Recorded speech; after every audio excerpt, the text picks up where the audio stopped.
Okay, let's look at a case of simple harmonic motion. And what I have here is a box attached to a spring, and that's attached to a wall. And we're going to pretend this is sitting on a frictionless surface. And so this x equals 0 point is sort of the spring's equilibrium point. In other words, that's the length that the spring wants to be. And if I pull the box out this way, then the spring will stretch and it will want to pull back to this x equals 0 point. And if I push the spring, I can actually compress it, and it will want to push back to this x equals 0 point. So that's the situation we're dealing with. And I just wanted to start with a little conceptual analysis of this first. So let's think about the net force that will be acting on this box. Let's say I'll pull the box out to x max and let go. So immediately what would happen is this thing would be pulled back that way. And once the box got to about here, the spring would still be pulling, but not as much, because it's closer to its equilibrium position. If you remember how springs behave, the farther you pull them from their equilibrium, the harder they pull or push. So then the box would get to here and it'd, be sliding through this midpoint. And once it passes midpoint, it'd start to get pushed back the other way. So it'd be sliding over this way, and here it would be experiencing a push back that way.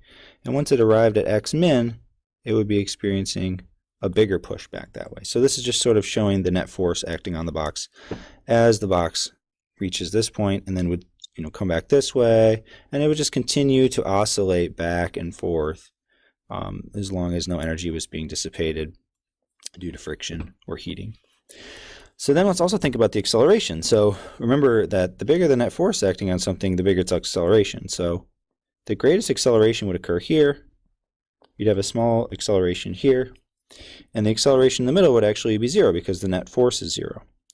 And then you'd have some acceleration here and more acceleration there due to the size of that net force. So this is a case where we have acceleration and net force that are changing over time as this object moves. Also, I want to do a quick energy analysis. So let's say that I pull this box all the way out to the right, and I'll look at the energy stored in this system. So the energy would start off all in potential. Remember, U is the symbol for potential energy. When the box got kind of this point right here, then the box would be moving, right? So it would have some kinetic energy and still some potential energy.